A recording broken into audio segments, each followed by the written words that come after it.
চারিদিকে ছড়িয়ে বসা।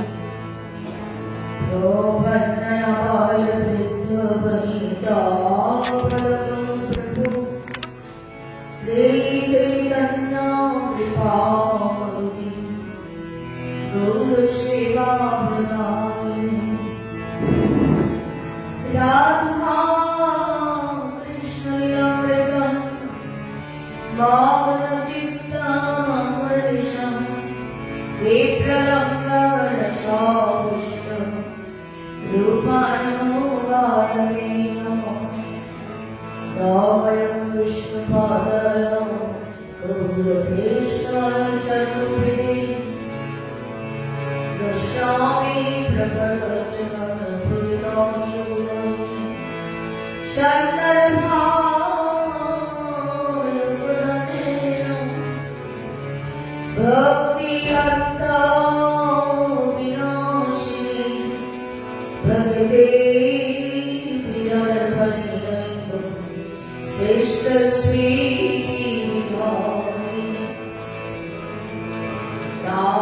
रामकृपैकनिष्ठाय कारुण्यधर्महृदये भागवतरसाङ्करो निरन्तरापगायिने श्रीराधामाधव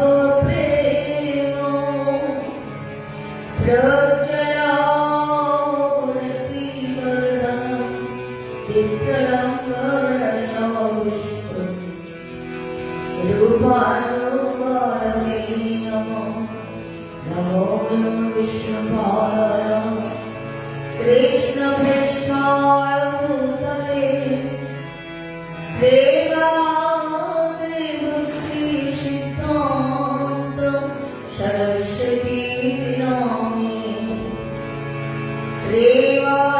श्रीवर्षभरप्रीते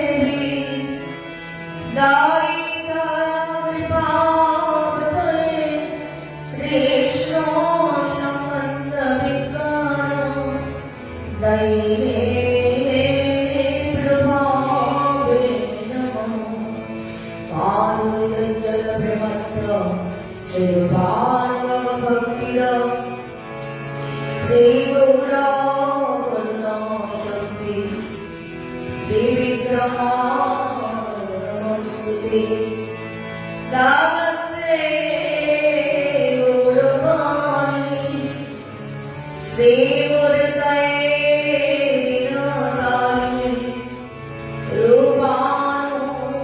रूपानुगविरुद्धाः सिद्धान्ततत्त्वधारिणे नमो कृष्णाय साक्षात् प्रियमूर्तये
प्रविष्टं विष्णुपादं शास्त्रशतश्रेष्ठं जगद्गुरु भक्ति सिद्धांत सरस्वती गोस्वामी ठाकुर की जय। एकलीला प्रविष्टं विष्णुपादं परम शास्त्रशतश्रेष्ठं श्रीराम ओम सदाशिव महाराज की जय। एकलीला प्रविष्टं विष्णुपादं शास्त्रशतश्रेष्ठं सच्चिदानंद भक्ति ठाकुर की जय। एकलीला प्रविष्टं विष्णुपादं परम शास्त्रशतश्रेष्ठं वैष्णव सार्वभौम श्री सच्चिदानंद महाराज की जय। श्री रूप सनातन भट्ट रघुनाथ श्री गोपाल भट्ट रघुनाथ सर्वस्वामी प्रभु की जय। प्रेम श्री चैतन्य प्रभु नित्यानंद श्री अद्वैत श्री गदाधर शिवासादि श्री गौर भक्तवृंद की जय। राधा कृष्ण गोपी गोवर्धन राधा कृष्ण की जय। तुलसी देवी की जय, भक्ति देवी की जय, नाट्य की जय, दुर्गा की जय, रामवती की जय, भक्तवृंद की जय, गौर भक्तवृंद की जय, अनंत विष्णु की जय। जय श्री भक्ति वैष्णव की जय। हरि ओम प्रणमानंदे हरि हरि ओम।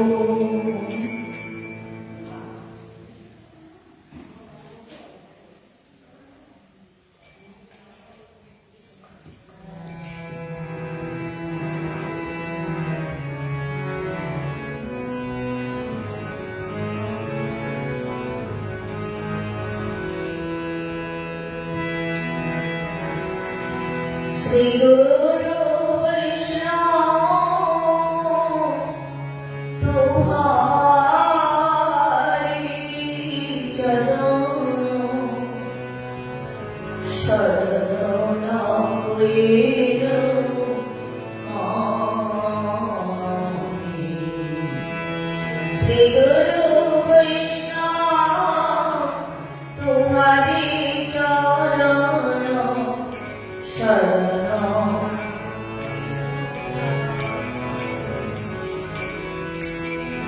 विषाय विषभाय गाने हाय रो मोरिया कामे विषय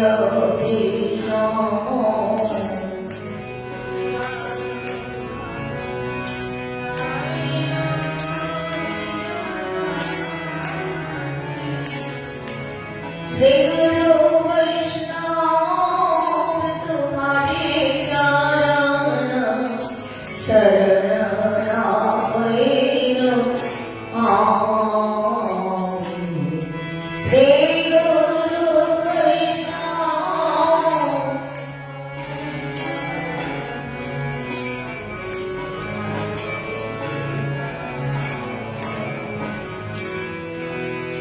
श्री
Holy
तुम्हारी सेवा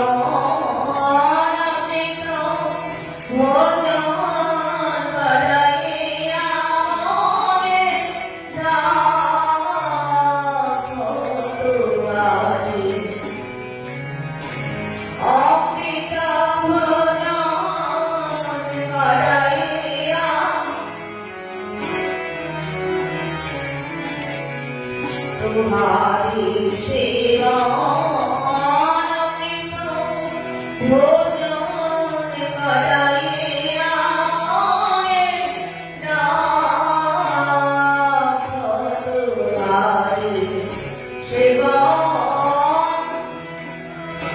तुम्हारी सेवा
Shiva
Om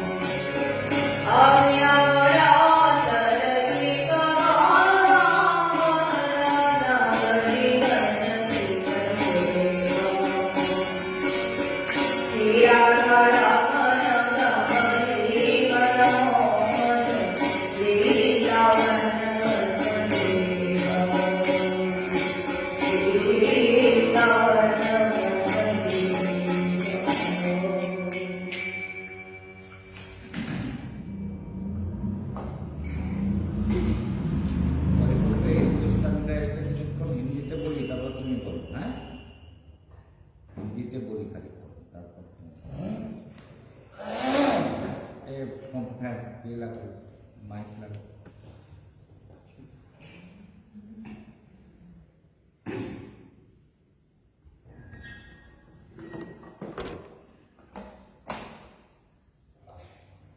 सामने नहीं है सर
पूर्णस्य पूर्णमादाय पूर्णमेवावशिष्यते।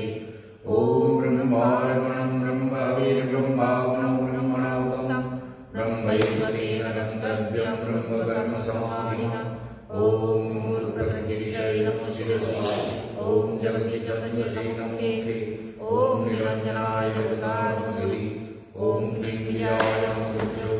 ओम ह्रीं शक्ति नमो पादयो। ओम महालोकिलोकाय नमः सर्वाङ्गै। ओम अपारभैरवे नमः। ओम समानभैरवे नमः। ओम प्राणभैरवे नमः। ओम दानभैरवे नमः। ओम ज्ञानभैरवे नमः। ओम रामकृष्णाभ्यां नमः। ओम ह्रीं तर्जनीभ्यां नमः। ओम ॐ नमः। ओम ॐ नमः। ओम ह्रीं कनिष्ठाभ्यां नमः। ओम गणपतिभ्यां नमः। ओम नमः शिवाय। ओम नमः गंगाधराय। ओम नमः शशिधराय। ओम नमः भूषणाय। ओम नमः त्रिलोचनाय। ओम नमो भस्मविलेपनाय। ओम नमो मृत्युंजयाय।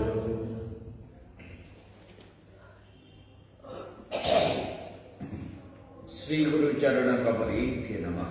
पहले परमाराध्य गुरुपाद पद्म भक्ति विदय वनदेव गोस्वामी महाराज जी के चरण कमलों में असंख्य दंडवत प्रणाम के साथ उनका आशीर्वाद प्रार्थना करता हूँ। सभी यूट्यूब चैनल के माध्यम से भक्ति योगाश्रम ट्रस्ट यूट्यूब चैनल तुम भी देख सकते हो। प्रकाश तुम्हारा नाम है ना।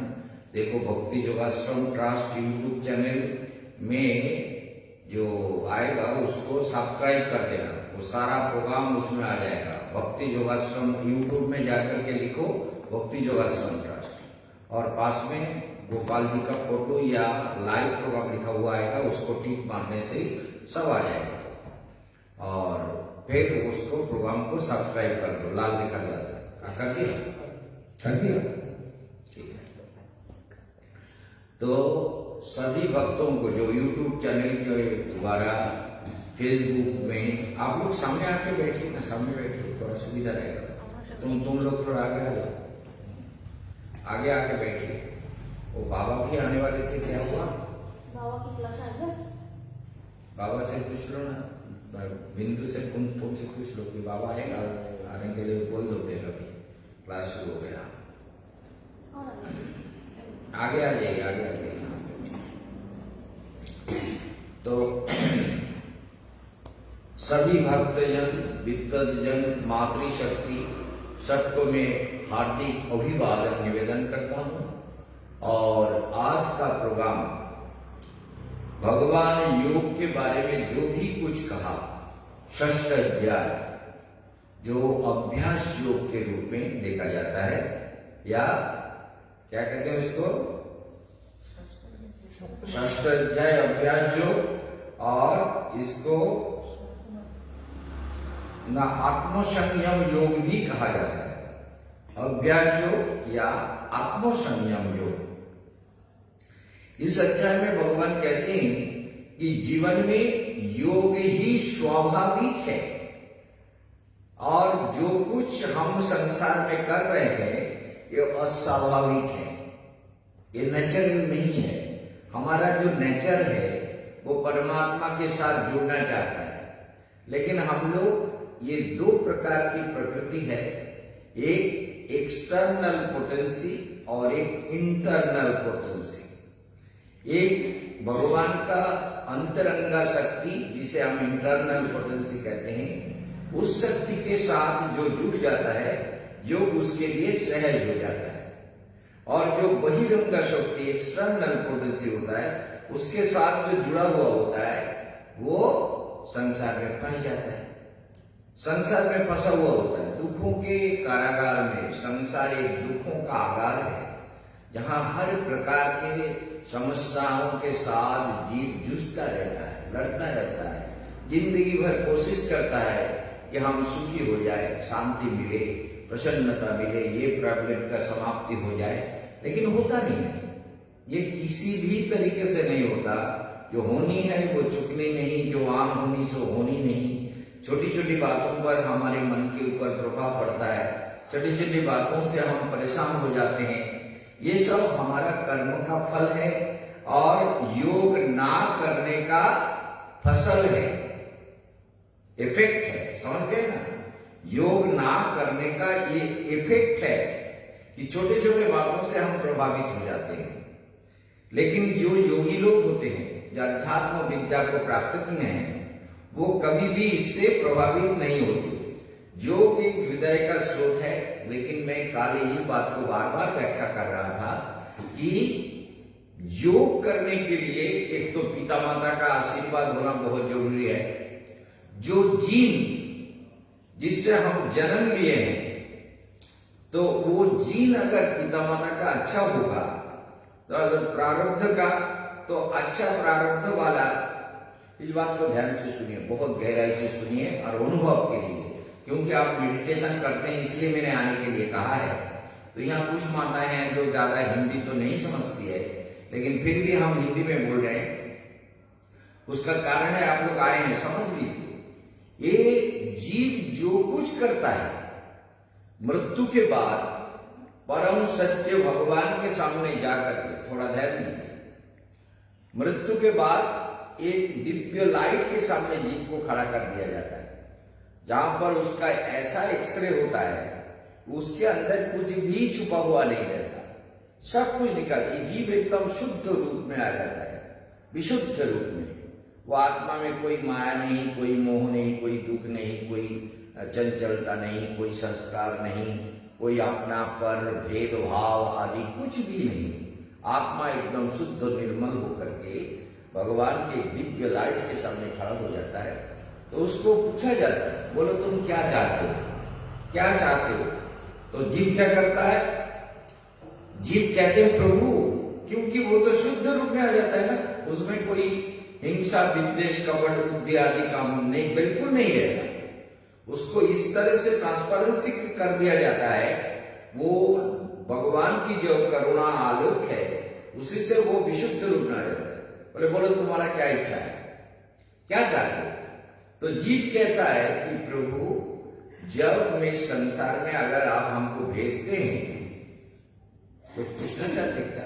भगवान से कहते हैं क्या हमको जब संसार में आप भेजते हो, ध्यान दीजिए बात, तो हमने जो संसार में किया है, हमने जो संसार में कर्म किया, किसी को दुख दिया, किसी को सुख दिया, किसी को प्यार दिया, किसी को विद्वेष दिया, किसी का नुकसान किया, किसी का बदनाम किया, कुछ भी जो भी गलत काम किए हैं, वो सारे काम हमको भोग करने को मिले, हमें ऐसा जन्म दीजिए। कौन कहता है? जीवाजीव कहता है कि मुझे ऐसा जन्म मिले जिससे मेरा सारे किए हुए कर्म का फल मुझे भोग करने को मिले। मैं भोगना चाहता हूं प्रभु, क्योंकि वो शुद्ध भाव में होता है। तो भगवान कहता है ठीक है, फिर तुम संसार में जाकर के वो सब तो भोगोगे, वो तो तुम्हारा कर्म का फल है। और इसके बाद जो तुम साधना करोगे, तपस्या करोगे, गुरु के उपदेश को मानोगे, अच्छे लोगों के संगत में रहने की कोशिश करोगे, तो उससे धीरे धीरे तुम्हारा मंगल का संस्कार बनेगा, कल्याण का संस्कार बनेगा, आत्म उपलब्धि का संस्कार बनेगा, योग संस्कार बनेगा। फिर हृदय में एक योग चेतना की स्रोत बहने लगेगी। मन कैसा है? एट ए टाइम मन दो प्रकार का सोचता है, बहुत ही कल्याणाय, बहुत ही पापाय। मन एक ही समय में पाप को भी करने को सोचता है, पुण्य को भी करने को सोचता है। सोचता है हम कुछ अच्छा काम करने, उसके साथ ये भी सोचता है कुछ पाप काम भी हो जाए, कर ले, क्या फर्क पड़ता है। करोड़ों लोग करता है, हम अकेले थोड़ी करते हैं। क्योंकि योग न करने के कारण जीव का मेंटल पावर कम हो जाता है। जो मेंटल पावर कम होता है तो मन के पीछे भागने लगता है। मन जो है जल की तरह है, जल को फेंक दो, डाल दो तो नीचे की तरफ बहने लगती है। मन भी ऐसा, उसको छोड़ दोगे तो वासना के तरफ, संसार के तरफ, विषय के तरफ वो दौड़ने लगता है। ये मन का धर्म है। मन ही मनुष्य का बंधन और मुक्ति का कारण बना हुआ है। इसलिए जो मनुष्य उसको मन को जान लिया और मन में योग विद्या, भगवान के दिए हुए आत्मविद्या, योग शिक्षा जिसने भी उसके हृदय में अनुभव किया और जिसने उसको आत्मसात किया, मंथन किया, चिंतन किया, विचार किया, अनुभव किया, तो धीरे धीरे क्या हुआ, अंदर में एक भक्ति की धारा, एक श्रद्धा की धारा बहने लगी, एक ज्ञान की धारा बहने लगी, एक आत्मविद्या की धारा बहने लगी। वो धारा फिर उसको भगवान के तरफ लेके जाती है, वो स्रोत बहती है। तो वो स्रोत बहना बहुत जरूरी है। वो स्रोत अंदर से बहती है, बाहर तो लोग इतना नहीं है, वो खाता पीता बाहर का सब कुछ तो करता है, लेकिन आत्मा से परमात्मा से, आत्मा के द्वारा परमात्मा से जुड़ा हुआ रहता है, अलग नहीं होता। योगं जुंजन मदाश्रय, भगवान के साथ युक्त होकर सारा काम को करता रहता है। 7वें अध्याय में ज्ञान विज्ञान योग में यही हमारा व्याख्या चल रहा है। 7वें अध्याय में जो ज्ञान विज्ञान का योग है, उसमें मैंने ये भगवान कहते हैं, क्या कहते हैं, मय्यासक्त मनापर्थ योगं जंजन मदाश्रया असंशयं समग्रं मां यथा कश्यसि तस्नु। मेरे में आसक्त चित्त वाला, मय्यासक्त मनापर्थ योगं जुंजन मदाश्रय, जो योग के द्वारा मुझसे जुड़ा हुआ है, मेरे आश्रय में है, मेरे में समर्पित है, असंशयं मां समग्रं मां, जो मुझे ठीक प्रकार से जान पाओगे। ये ज्ञान विज्ञान योग में हम तुम्हें वही शक्ति बताएंगे, वही ज्ञान। आत्मविद्या प्राप्त करने के बाद जीव का पतन न हो, इसके लिए क्या करना चाहिए? वही तो बात विचार हो रहा है। ये 6 अध्याय में वही विचार हुआ, जीव का पतन ना हो, इसके लिए एक ही बात है, वो अपने अभ्यास को कभी ना छोड़े। वो अभ्यास भगवान गीता में 94 टाइम्स उन्होंने अभ्यास के बारे में बताया। तो इसलिए भगवान इसी प्रकार से भगवान यही कहते हैं कि अभ्यास करते रहो निरंतर, सुबह दोपहर शाम। यदि आत्मविद्या में स्थित होना चाहते हो और रहना चाहते हो, टिके रहना चाहते हो, अपने कुंडलिनी शक्ति को जगा के रखना चाहते हो, तो तुम्हें अभ्यास करते रहना चाहिए। करते करते देख जाओगे, देखोगे कि सारी दैवी शक्ति तुम्हारे साथ जुड़ गया, सारी शक्तियां जुड़ गई, सारी भावनाएं चली गई, सारी विषन्नता चली गई, मन आनंद से भर जाता है, सारे प्रसन्नता पूर्ण रूप में आ जाता है।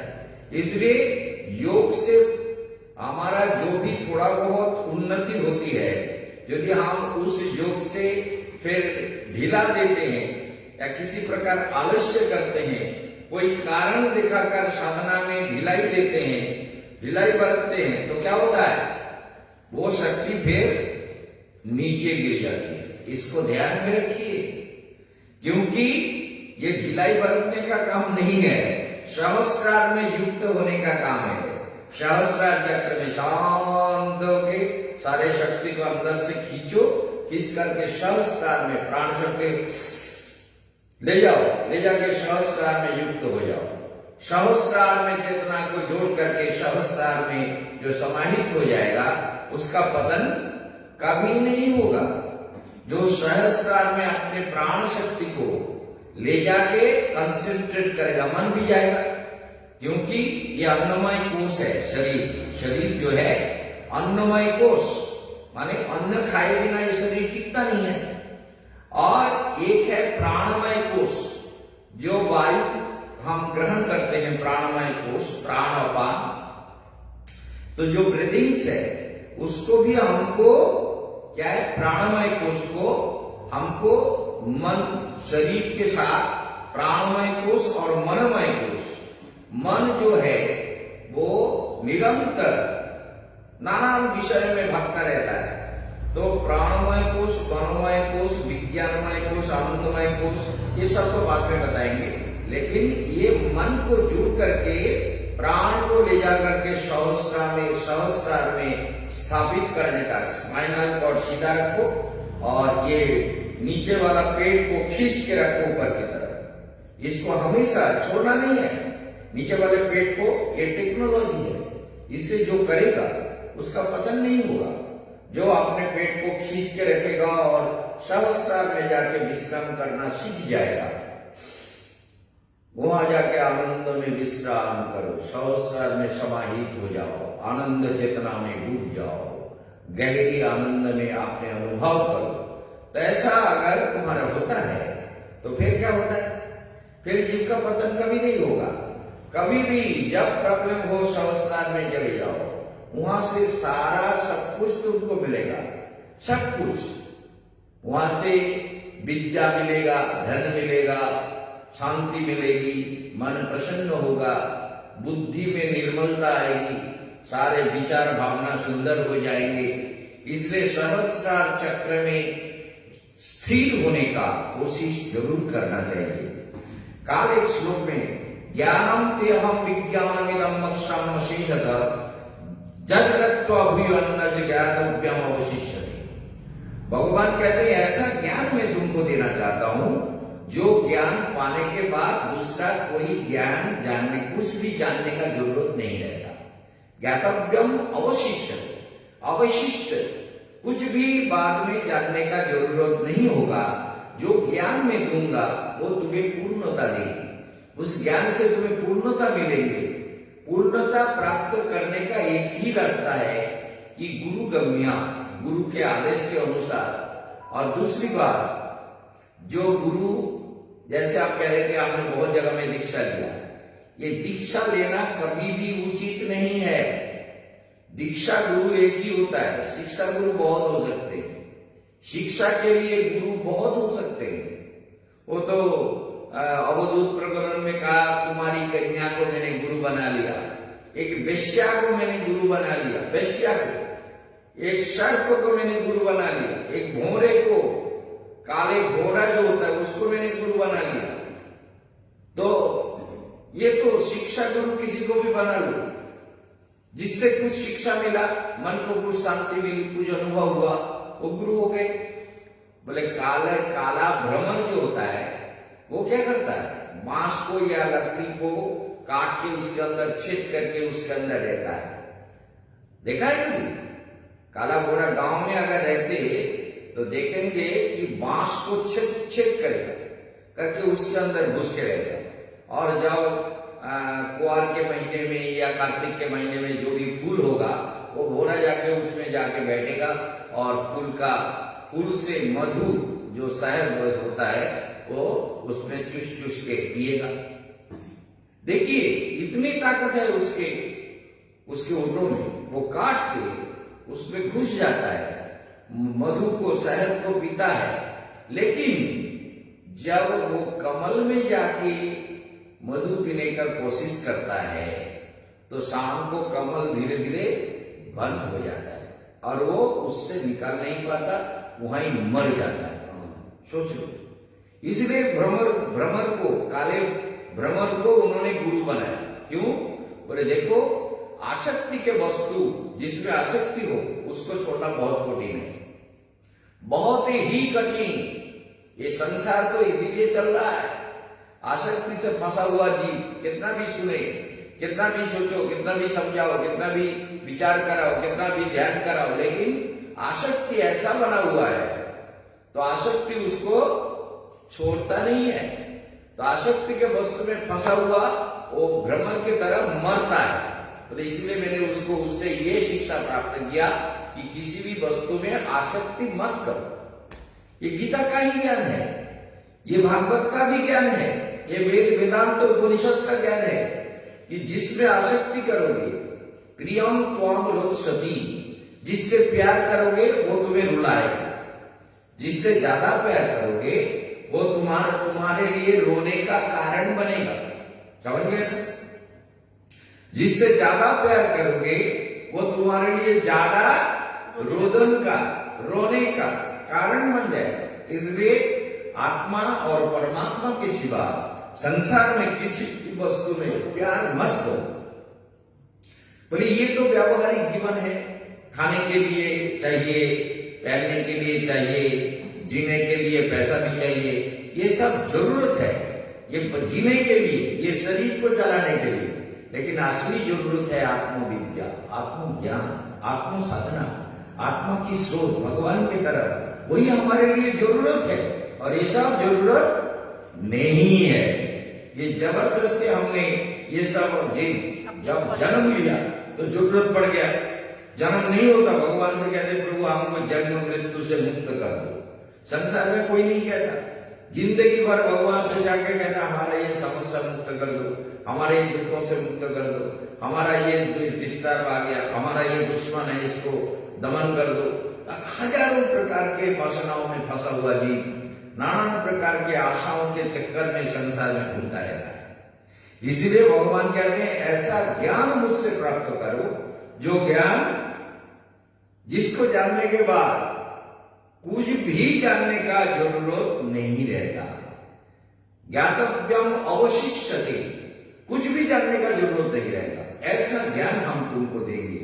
अर्जुन को भगवान कहते हैं 7वें अध्याय में आकर ज्ञान विज्ञान योग में भगवान कहते हैं कि ऐसा ज्ञान प्राप्त कर लो जिसके बाद कोई जानने का जरूरत ही नहीं है। क्योंकि ज्ञान तो एक ही है। सारे पांचों जो कोष है, अन्नमय कोष, प्राणमय कोष, मनमय कोष, विज्ञानमय कोष, आनंदमय कोष, इन कोषों में शांत समाहित होकर इन कोषों का विचार, इनके स्पंदन को सुनो, इनके अनुभव को देखो, इनमें क्या क्या शक्ति प्रकाश रहती है उसको अनुभव करो। ये बहुत जरूरी है। इसको प्राप्त किए बिना जीव तपस्या में आगे नहीं बढ़ सकता। 7 चक्रों को भेद करना है। कुंडलिनी, हीरा, पिंगला, सुषुम्ना के माध्यम से 7 चक्रों को धीरे धीरे ले जाकर के प्राण को यहाँ लाके स्थापित करना है। जो मनुष्य इसको करेगा वो धन्य धन्य हो जाएगा, वो कृतार्थ हो जाएगा।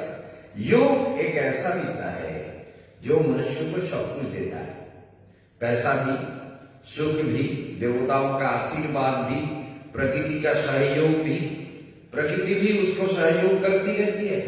देवताओं से भी हेल्प मिलते हैं, देवता लोग हेल्प करते हैं, और योगी का आदेश तो देवता लोग पालन करते रहते हैं। योगी जो आदेश करता है कि देवता तुम्हें ऐसा करो, पावर्स के साथ बोलेगा तो देवता उसी बात को पालन करेगा, पालन करने के लिए बाध्य होगा। ये मैं कह रहा हूं, मैंने जीवन में प्रैक्टिकल किया है। सारे जगत में सारा दुनिया मुझे जानता है।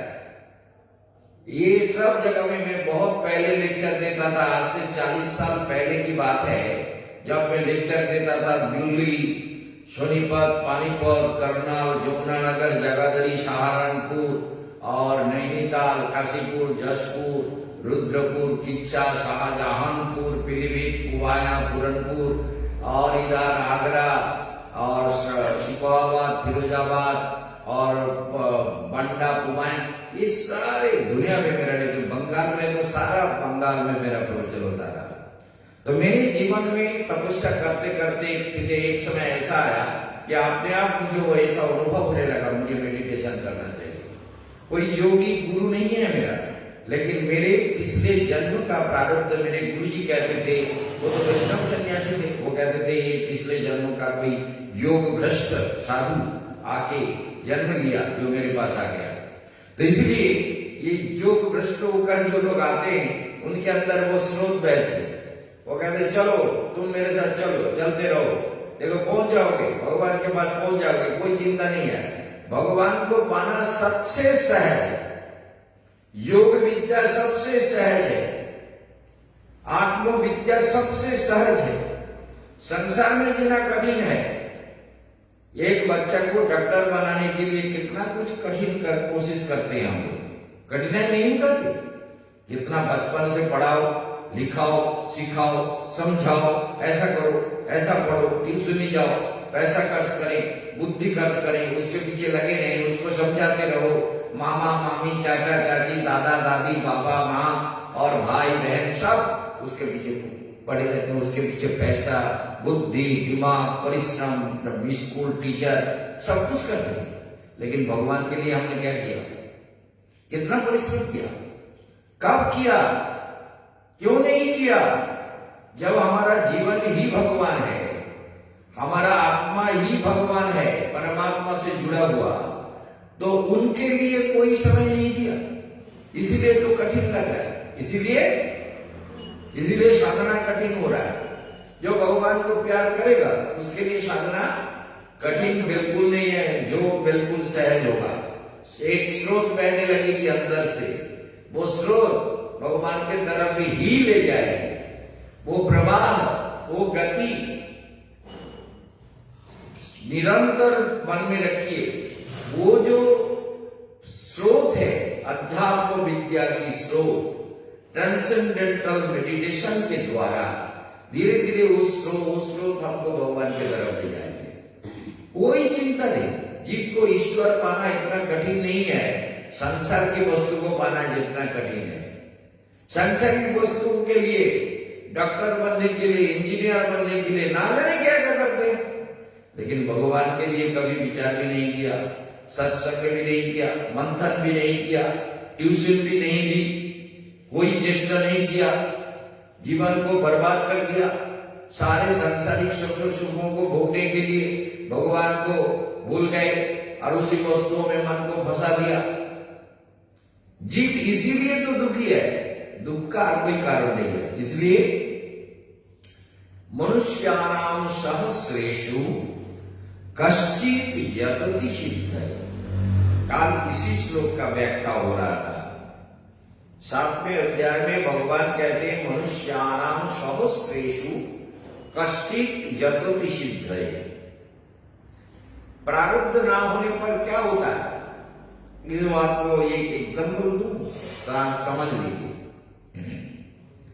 एक लड़का आश्रम में आया, प्रैक्टिकली हमारा जहां जन्मभूमि है उससे 6-7 किलोमीटर दूरी पर उसका गांव है।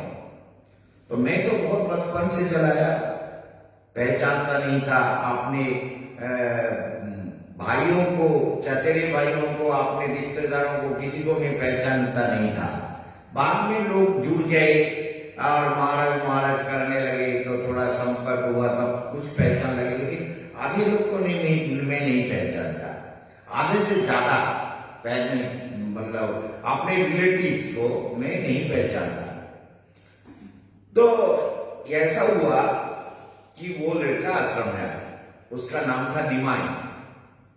तो आश्रम में आके उसको गीता पढ़ा रहा था। तो यही श्लोक, इस बात को याद करके हंसी आ रही है। उसको बहुत पीटता था मैं। वो पहले नक्सल करता था। नक्सलिज्म जानते ना, नक्सल लोग, सीपीएम नक्सल, तो नक्सली में था। बाद में आश्रम में चला आया। उसके पिताजी भी गुरुजी के शिष्य थे, हमारे गुरु भाई थे। वो लड़का भी गुरु भाई था, गुरुजी से दीक्षा लिया था। लेकिन बाद में परिचय हुआ कि वो हमारे वहाँ एक गांव है, उसी गांव का है। और उसके पिताजी भी कहा हम सब जानते हैं, आपको पहचानते हैं, आपके नाम से ही ये आया है। आपके प्रभाव से ही आया है, तो अच्छी बात है। तो उसको यही श्लोक पढ़ा रहा था, मनुष्याणाम सहस्रेषु कश्चित् यतति सिद्धये। तो क्या कहता था, मनुष्याणाम सहस्रेषु, वो सहस्रेषु नहीं बोलेगा, उसको मैं इतना पीटा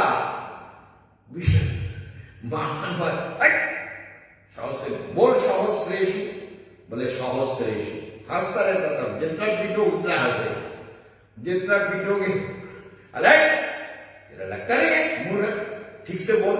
मनुष्याणाम सहस्रेषु कश्चित् यतति सिद्धये यतता। ये हम लोग क्लास कराते थे ना आश्रम के लड़कों को, जो हमसे ज्यादा उम्र का है उनको भी मैं पढ़ाता था, तो परिस्थिति यही होती थी। तो सहस्रेषु कश्चित् यतति सिद्धये यततामपि सिद्धानाम्। आप यहाँ देख रहे हैं, ये मेरा आश्रम है, लेकिन मेरे गुरु जी का आश्रम है कालीदाय पर, जहाँ मेरा जीवन तैयार हुआ। कालीदाय में एक बहुत बड़े पंडित थे जिनके पास मैं पढ़ता था, हरिदास शास्त्री नवरत्न। तो ये मेरा जीवन वृंदावन में समझ लीजिए 50 साल हो गया, 50 साल, हाँ 50 साल हो गया वृंदावन में। तो इसलिए उसको पीटता था, सबको पीटता, बहुत गुरु भाइयों को बहुत को पीटता था मैं, सबसे प्यार भी करता था और सब हमको प्यार करते थे। मानने से किसी के साथ कोई झगड़ा कभी नहीं हुआ, कभी भी किसी गुरु भाई के साथ आपको हमको क्यों मारा, ऐसा किसी ने पलट के नहीं बोला, थप्पड़ लगा दिया, हम ऐसा क्यों करता है। तो वो निमाई को भी मैं बहुत पीटा, उसको सिखाया, बोल मनुष्याणाम सहस्रेषु। तो वो बोलने लगा, कुछ देर के बाद बोल क्या बोला, बोले मनुष्याणाम सहस्रेषु। वो फिर बोलेगा सहस्रेषु, 7-8 दिन तक उसको छात में मिल गया, छात में भी पढ़ा, श्लोक ठीक से बोल, ठीक से बोल। मनुष्याणाम सहस्रेषु कश्चित् यतति सिद्धये यततामपि सिद्धानां कश्चित् मां वित्ति तत्तथा। बोले मनुष्याणाम सहस्रेषु, सहस्रेषु, फिर बोलेगा सहस्रेषु। हमारा हासखाली में एक गौड़ीय मठ है, हासखाली में एक गौड़ीय मठ है, वहां पर एक आदमी कीर्तन कर रहा था, बांग्ला कीर्तन है, उसको भी ध्यान दीजिए, कितने को हमको पीटना पड़ा। वो बुढ़ा आदमी था, उसका नाम था शायद सहदेव प्रभु, ऐसा कुछ नाम था। तो वो कीर्तन कर रहा था, श्री गुरु चरण पद्म के बोले भक्ति सदमो। अरे के बोले, मैं कह रहा था रुक जा, के बोले मैं बोलता हूं। इसका अर्थ है कि श्री गुरु चरण कमल केवली भक्ति सदम, भक्ति का ही कमल है। लेकिन वो कहता है केवली मतलब केवल, और वो कहता है के बोले माने कौन बोलता है भगवती शब्द। समझ गए बात को? वो कीर्तन में कह रहा है कौन बोलता है भगवती, माने मैं बोलता हूं। बोले क्या अजूबा, श्री गुरु चरण पद्म के बोले भगवती शब्द।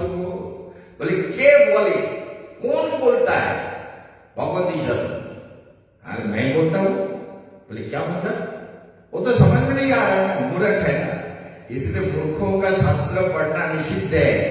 मूर्खों को शास्त्र मत पढ़ो, क्योंकि सुनो, गुरु के सामने जाके गुरु से चरणाश्रय करके गुरु से विद्या अभ्यास करो। इसी तरह इसको इतना पढ़ाया, इतना सिखाया, वो फिर कुछ करने लगा, लेकिन इसका प्रारब्ध इतना खराब था इस निमाई का, जिसके बारे में बोल रहा था।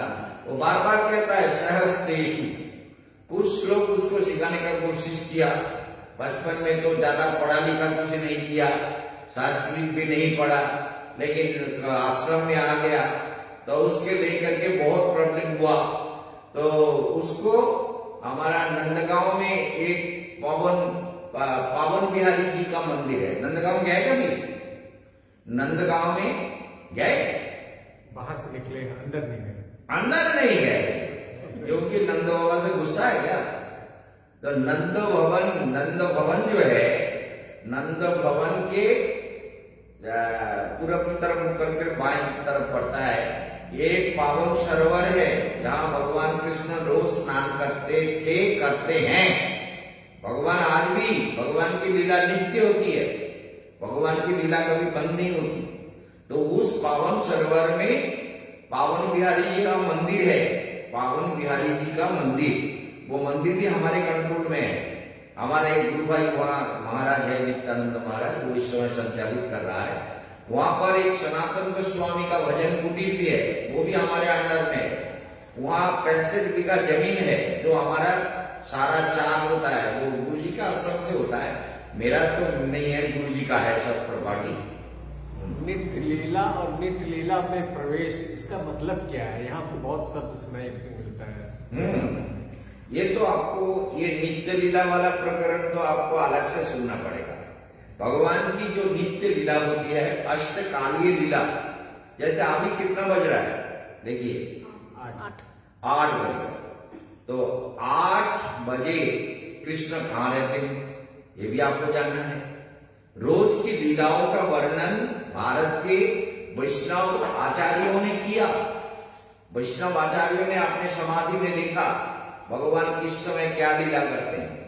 बोले इस समय तो भगवान गोचारण के बाद जब घर वापिस गए, माँ जशोदा उनका थोड़ा गर्म पानी से पैर वैर धुला करके कृष्ण का, बलराम का, दोनों भाई का आरती करती है। राम कानू का मुंह देख करके आरती करती है। पहले अगरबत्ती जलाती है। क्यों? इसका भी बहुत कथा है, इसलिए वो उस प्रकरण को लाना नहीं चाहता था। उसमें अगरबत्ती इसलिए दिया जाता है कि जंगल में गोपाल बहुत घूमे चले, अगर कोई अच्छा खुशबू ना मिला हो, कोई बदबू उसके नाक में लगा हो, तो इसलिए खुशबूदार अगरबत्ती जलाते हैं, जिससे गोपाल का कोई मन जो है प्रफुल्लित हो जाए, भोजन करने में खुश हो जाए, सब कुछ ठीक हो जाए।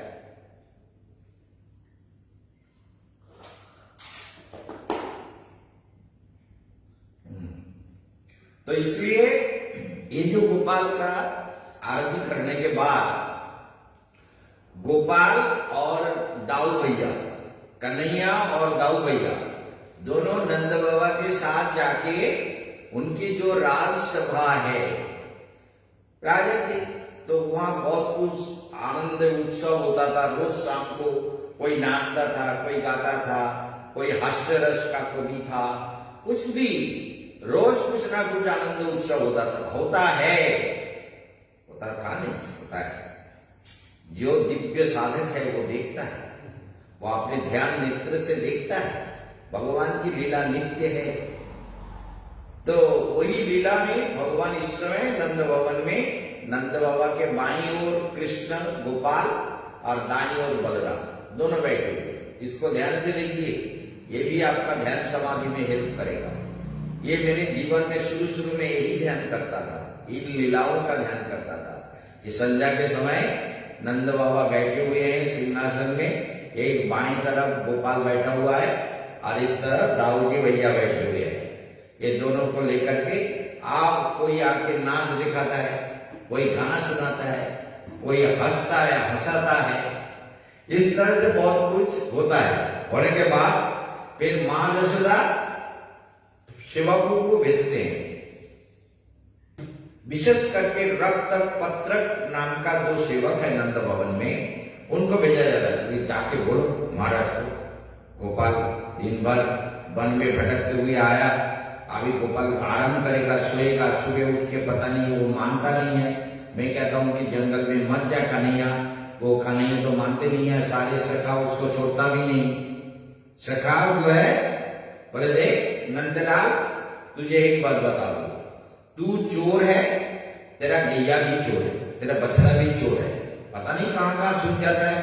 तू बांसुरी बजाता है तभी वो लोग आता है, हम लोग उनको चराने में असमर्थ है। तू नहीं जाएगा तो बांग्ला में कहा नाजा भी नंदलाल भिन्न करी मेरे पास, ये नंदलाल नहीं जाएगा तो तेरा गाय बछड़ा तू तेरे लिए अलग कर, अलग अलग अलग अलग, हम लोग उनके साथ नहीं जाएगा। समझ गए ना बात को? समझ गए? तो इसलिए कन्हैया को जशोदा मैया बोलता है क्यों, भलाई बलराम भी बोलता है हाँ मैया। ये कन्हैया के बात को सब मानता है। गाय कहाँ भी हो, सनोली धवली जितने भी बछड़े सब कुछ कहाँ भी हो, कन्हैया जब बांसुरी बजाता है ना, सब अपने पूंछ को ऊंचा करके दौड़ते हुए आ जाता है कन्हैया के पास जाकर के, बांसुरी ध्वनि को सुनता है और प्यार से वहां डूब जाता है। और कोई कोई बछड़ा जो है छलांग लगाता रहता है, आनंद से नाचता रहता है। ये तुम्हारा कन्हैया मैया, ये इसको लिए बिना कोई सखा नहीं जाएगा। अरे गाय भी नहीं जाएगी, तुम जाए कोशिश करके देखो, गैया निकालो।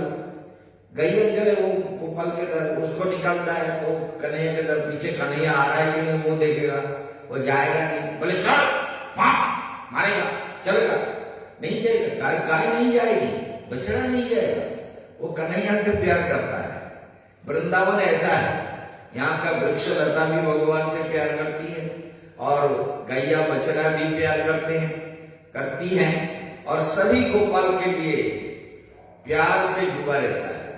इसलिए इस समय नंद भवन में गोपाल कहाँ है? आपने राज्य सभा में, आपने सभा स्थल में, नंद बाबा के सभा स्थल में कन्हैया बैठा हुआ है, बलराम जी बैठे हुए हैं, नंद बाबा बैठे हुए हैं और वहां पर ये सब उत्सव चल रहा है। ये उत्सव 8:30 बजे तक समाप्त हो जाता है।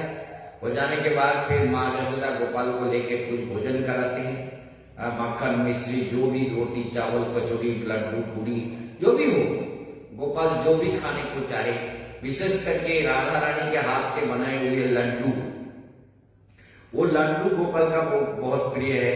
और माँ यशोदा भी कहता है कन्हैया एक लड्डू और खा ले, देख तेरा ये बलराम जो है ना, बलाई दादा, ये बलाई दादा दाऊ जी, इसका जैसा चुटिया तेरा मुंह बड़ा हो जाएगा, तू और एक लड्डू खा ले। बोले मैं ये और नहीं खाया जाता, बोले एक खा ले। ऐसे होता है। फिर भोजन करा के गोपाल को माँ सुला देते हैं एक कोमल शैया पर, दुग्ध फेन निभव, मतलब दूध का फेन जैसा उठता है ना, नरम कोमल होता है दूध दुआने के बाद, उसमें जो फेना होता है, झाग होता है, वो जैसा कोमल, ऐसे कोमल शैया पर गोपाल को माँ लेटा देते हैं। लेटा के अग्निकुंड में एक दिया जला के माँ धीरे धीरे निकाल आते हैं। फिर गोपाल वो 9 बजे गोपाल वहां से अपना दरवाजा बंद करके दक्षिण के दरवाजे से निकाल आते हैं वृंदावन में। रोज उनकी लीला होती है। निकुंज वन में आ जाते हैं, निकुंज वन में 9 बजे पहुंच जाते हैं गोपाल। आज भी आएंगे, आज भी उनकी लीला होती है। निकुंज वन में कुछ देर नृत्य होगा, भजन होगा, गोपियां सखियां सारे नृत्य करेंगी, भगवान भी नृत्य करेंगे, आनंद उत्सव रास नृत्य आदि रोज। ये नित्य लीला का धाम है, ये ब्रजधाम नित्य लीलाभूमि है, भगवान का नित्य लीला का क्षेत्र है। नित्य भगवान यहाँ विराजित है। इस लीला क्षेत्र में आकर जो इसको अनुभव नहीं करेगा उसका जीवन बेकार गया। फिर निकुंज वन में लीला करने के बाद, नाचने के बाद, उत्सव होने के बाद सभी लोग निधि वन में चले जाते हैं। निधि वन देखा है ना, निधि वन। निधि वन में जाकर के आप थोड़ा क्लांत होके, ये लोग वन के अंदर जो रंग महल बना हुआ है वहां पर भगवान विश्राम करते हैं। वहां पान भी खाते हैं, देखा है ना आपने टेलीविजन में, पान भी चबाते हैं और वहां भगवान रात को विश्राम करते हैं। राधा रानी, कृष्ण, सारी सखियां, सब लोग मिलकर वन के अंदर, कुंज के अंदर सब विश्राम करते हैं। विश्राम करके वो 12 बजे से 4 बजे तक विश्राम का समय है। उसके बाद एक सखी बोलते कि इस बार तो आप तो घर चलना चाहिए, मंगल आरती का समय हो गया। मंगल आरती युगल किशोर, तो मंगल आरती शुरू होगा। जगाओ कोई, सुख सारी, तुम दोनों जोर जोर से आवाज करो, कपोत कपोती आवाज करो, कखोटी आवाज करो, ऐसे आवाज निकालो कि राधा कृष्ण का नींद टूट जाए। और फिर सब अपने अपने मंगल आरती करके घर चले। तो इसलिए मंगल आरती के बाद, मंगल आरती भगवान जागते हैं, स्वर्ण भृंगार, सोने के भृंगार में जल होता है, सुवासित जल, उस जल से मुंह धोते हैं, दांतन भी रखा हुआ होता है, दांत साफ करते हैं। फिर वहां पर लीला होती है। लीला के बाद फिर सब अपने घर सारे गोपियां चली जाती है, जाके सब कृष्ण भी चले जाते हैं नंदगांव। यहां से समझ लीजिए 54-55 किलोमीटर का डिस्टेंस है नंदगांव, और योग माया के द्वारा लीला होती है। इसलिए योग माया जहां पर जो स्थान है वो स्थान वो फ्लेक्सिबल होता है, वो आके जुड़ जाता है। कृष्ण को जाना है तो निधिवन से निकले और नंदगांव पहुंच गए, कोई टाइम डिफरेंस नहीं है। समझ गए बात को? बोले यहां से 54 किलोमीटर कितना भागेगा, कैसे जाएगा, गाड़ी कैसा होगा, हेलीकॉप्टर चाहिए, प्लेन चाहिए, क्या चाहिए, रॉकेट चाहिए, ऐसा कुछ नहीं। भगवान जो इच्छा करते हैं, समझ गए, भगवान जो इच्छा करते हैं वही साक्षात उसी टाइम देन देयर उसी का फल मिलता है। भगवान कहते हैं ऐसा हो तो ऐसा हो जाता है। हम लोग कहते हैं ऐसा हो, बोले उसके लिए प्लान करो, मीटिंग करो, प्रोजेक्ट बनाओ, ठीक ठाक करो। समझ गए ना आकाश? भगवान का ऐसा नहीं होता है। भगवान जब कहते हैं एक हम बहुत श्याम, मैं एक नहीं रहना चाहता, अनेक हो जाना चाहता, तो अनेक हो गए। समझ गए? तो भगवान सर्वशक्ति का आधार है। नोतस्य कार्यम करणं च विद्यते, उनका कोई भी काम इंद्रियों के द्वारा नहीं होता। समझ गए ना? हम लोग जैसे आंखों से देखते हैं, कान से सुनते हैं, हाथों से पकड़ते हैं, पैरों से चलते हैं, भगवान को ऐसा चलना नहीं पड़ता। उनकी इच्छा स्वयं क्रियावती है। मेरी बात समझ गए? जो भी इच्छा करते हैं प्रकृति उसे पूरा करती है। प्रकृति का यही काम है, योग माया का यही काम है। इसलिए जो भी इच्छा करते हैं वही पूरा होता है। इसलिए ये विचार तो ये अगर आप सुनना चाहेंगे अष्टकालीय लीला की लीला कैसे होती है तो इसको अलग से आपको सुनना पड़ेगा, और इसको मेडिटेशन में भी सहायक होगा। ये बहुत जरूरी भी है। ये प्रत्येक मंदिर में जाकर, जैसे आप नंदगांव वृंदावन में आके मुकाम बना लिया ना, मुकाम तो बना लिया, नंदगांव नहीं गया, कृष्ण के घर में नहीं देखा, घर भी नहीं देखा, कहाँ नहाता है वहां भी नहीं गए, कहाँ कृष्ण खाता है उसको भी नहीं देखा, कहाँ कृष्ण खेलता था। जशोदा मैया उनको कहते थे भाई कन्हैया उधर हाउ है, हाउ काट लेगा, डर है, उधर मत जाना जंगल की तरफ। क्यों? क्योंकि ये नंदीश्वर पर्वत के अंदर कोई भी दुष्ट प्रकृति का आदमी प्रवेश नहीं कर सकता। ये शिव जी का अभिशाप था कि मेरा ये तपोभूमि है, मैं यहाँ सत्ययुग में महादेव वहां उस पर्वत के ऊपर तपस्या किए थे। और नंदीश्वर पर्वत है, शिव का पर्वत, जहां नंदगांव बना हुआ है। समझ गए ना? नंदीश्वर महादेव का पर्वत है, वहां बदमाश लोग नहीं घुस सकता, नपुंस का जो दुष्ट लोग है वो नहीं जा सकते। इसीलिए नंदीश्वर पर्वत में नंदगांव बना हुआ है। और इसीलिए कृष्ण गोपाल को कहते थे देही उधर उधर जंगल की तरफ मत जाना, हाउ है, काटेगा, मारेगा, पकड़ के ले जाएगा। अरे मैया हाउ? बोला हाँ हाउ बहुत बहुत खतरनाक हाउ है, तू उधर मत जाना। बोले भैया माना जाऊं? अरे नहीं तू मत जा। तो ऐसे हाउवन है, हाउवन चरण पहाड़ी है जहां कृष्ण बछड़ा चलाते थे बचपन में ना, तो नंदगांव में छोटा चरण पहाड़ी है, गोपाल का छोटा सा चरण चिन्ह हुआ है। कामवन में बड़ा चरण पहाड़ी है, कृष्ण का बहुत बड़ा चरण कामवन में है। तो ये सब लीला भूमि का दर्शन करना, अनुभव करना, हमारे साथ परिक्रमा में मौका मिले तो अगले साल परिक्रमा में जुड़ जाना। तो सारे परिक्रमा कर लोगे तो वृंदावन के बारे में एक कॉन्सेप्शन तैयार होगा। खाली वृंदावन को सुना आ गया, मकान बना लिया, घर बास किया, ऐसा नहीं है। वृंदावन का प्रत्येक रज कण में शक्ति है, प्रत्येक वृक्ष लता में शक्ति है, पावर है, जिसे हृदय से अनुभव करना है। तो मनुष्याणां सर्वश्रेष्ठ कश्चित् यतति सिद्धये यतताम विसिद्धानां कश्चित् मां वेत्ति तत्तथा। यतताम विसिद्धानां, जिन लोगों ने सिद्धि प्राप्त की है, ध्यान से सुनिए, सहस्रेशु हजारों, ये करोड़ों जीव तो भजन करता नहीं है, वेद को मानते नहीं है, भगवान को मानते नहीं है, केशवानंद महाराज के प्रवचन को सुनता नहीं है। सुनता है सब लोग? नहीं सुनता है। आप जैसे आज सुनने के लिए आए तो कितने लोग सुनने आए? ये कॉलोनी के अंदर जितने लोग हैं, लाउड स्पीकर में भी मेरा प्रवचन हुआ, कोई नहीं आया। एक आध आके बैठ जाता है फिर चला जाता है। तो मनुष्य को मंगल के बारे में जानने का रुचि कम है, अरुचि है, भूख नहीं है।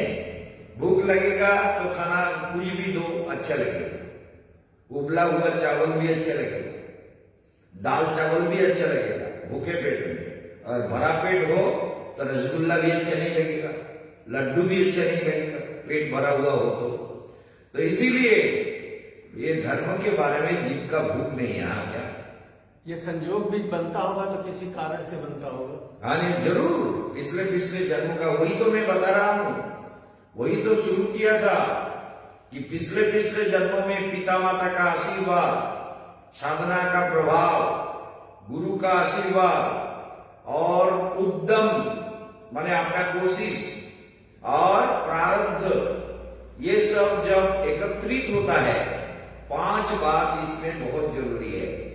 पिता माता का आशीर्वाद होना और गुरु का आशीर्वाद होना और उद्यमी होना, उद्यमशील, साधना करने के लिए उत्साह होना चाहिए। साधना में ढिलाई छोड़ दी, ध्यान में बैठ करके ऐसे करके ध्यान में बैठ गए तो ध्यान नहीं, शक्ति नहीं जगेगी, कुंडलिनी शक्ति नहीं जगेगी। समझिए बात को? शक्ति जागने के लिए ऐसे तब इस पेट को खींच के स्पाइनल कॉर्ड सीधा करके बैठना होगा। शक्ति तभी जगेगी, तभी हम शक्ति को खींच सकते हैं अपने अंदर। तो इसलिए तो ये 5 चीज हैं। पहले पिता माता का आशीर्वाद, मतलब पिता माता से जो हमको जन्म मिला, वो जन्म के समय में वो जो जीन माँ के गर्भ में पिताजी ने डाला, वो जीन अगर संस्कार लेके आया तो वो जीन, वो जो जन्म होगा वो बहुत दिव्य होगा। भगवान कहते हैं कि वो उसका जीवन क्या हुआ? क्या हुआ? জল পড়ছে ভাই, अरे বলছে মোটর চালানো।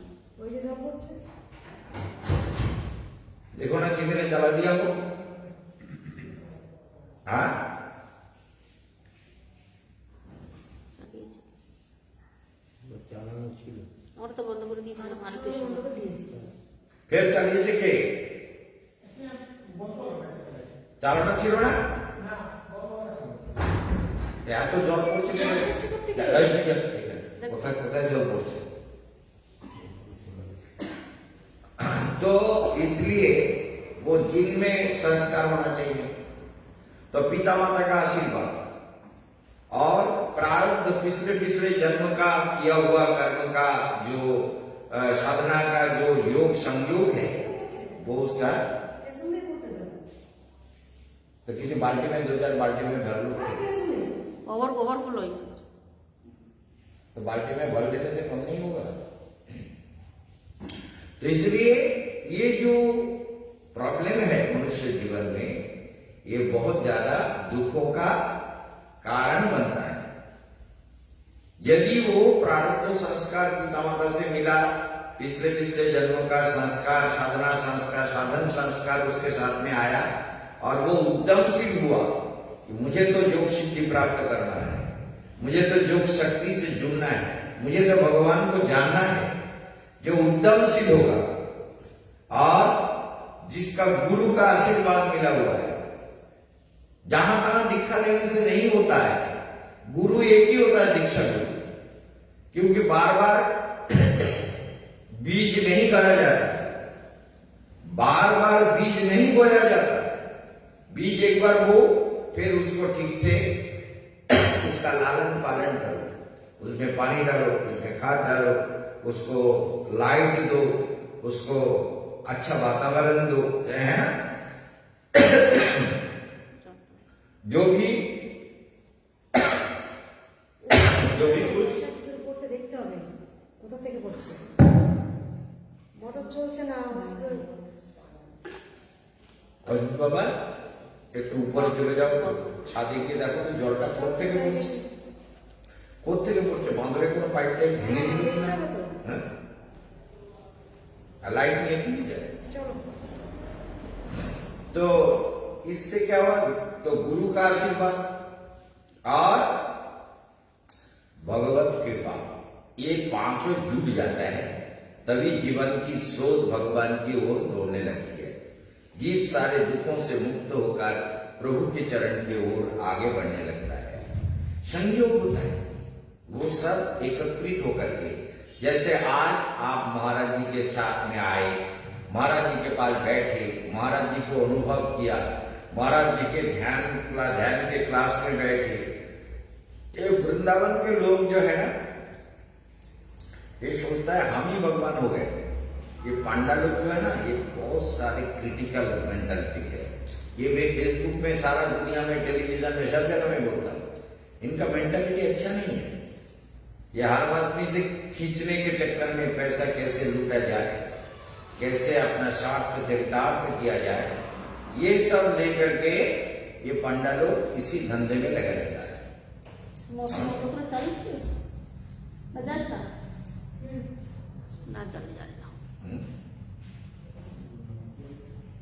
तो इसीलिए क्या चल रहा था, तो पहले आरती के बाद बंद किया, आरतीर समय আমরা বন্ধ করেছি, फिर कैसे मानी भर गया, এখন কমে গেছে। ठीक है। तो ये सब जीवन में बहुत जरूरी है, इसलिए यतताम विशुद्धाम, जो लोग साधना से सिद्ध हो गए, कश्चिन रेयर पर्सन, मांग व्यक्ति मुझे जानता है, रेयर पर्सन मुझे जानने में समर्थ होता है। हर आदमी नहीं जान पाता। साधना में सिद्धि प्राप्त करने पर भी भगवत उपलब्धि का स्तर वो और ऊंचा होता है। थोड़ा साधना में सिद्धि मिल गई, जैसे मैंने ध्यान में बैठा हुआ हाथ को ऐसा किया तो हाथों से लाल लाइट निकलने लगा, गरम निकलने लगा, मुंह के पास ले गया तो गरम सा अनुभव हुआ, हाथ को किसी को टच किया तो बुखार ठीक हो गया, किसी का दर्द ठीक हो गया, ऐसा हुआ। लेकिन ये सब सिद्धियां हैं, ये सब तो सहज में आ जाती है, थोड़ा टच करने से बहुत कुछ होता है। लेकिन भगवत प्राप्ति, सिद्धि प्राप्त करने से भगवत प्राप्ति नहीं होती। कश्चिन मांग व्यक्ति तत्वता, रेयर जो कोई व्यक्ति होता है वो मुझे तत्व के साथ जानता है, वो बहुत ही कम लोग हैं, बहुत ही कम, समझ गए ना। तो इसीलिए ये जीवन तपस्या के लिए हमको मिला है, और पंचभूतों का बनाया हुआ शरीर है, उस शरीर में ये अन्नमय कोश को छोड़ करके फिर प्राणमय कोश, मनमय कोश, विज्ञानमय कोश, ज्ञान विज्ञान योग के बारे में व्याख्या हो रहा है। इसलिए सोचना है कि कैसे ज्ञान को प्राप्त करें, परफेक्ट नॉलेज जिसमें कोई डाउट ना हो, एब्सोल्यूट नॉलेज जिसमें कोई संदेह ना हो, ऐसा ज्ञान प्राप्त करना जीवन में बहुत जरूरी है। जो मनुष्य इस ज्ञान को प्राप्त करेगा वो धन्य धन्य हो जाएगा। इसलिए हम लोग इस समय थोड़ा और प्रैक्टिकल क्लास करेंगे। तो आज फिर देखते हैं, प्राणायाम करेंगे हमारे साथ, ठीक है, तो बैठ जाइए।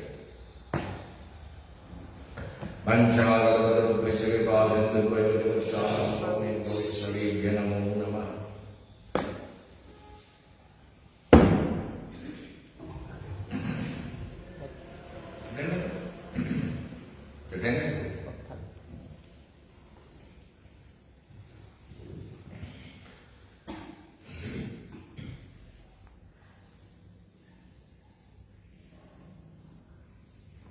पहले भस्त्रिका प्राणायाम करना है।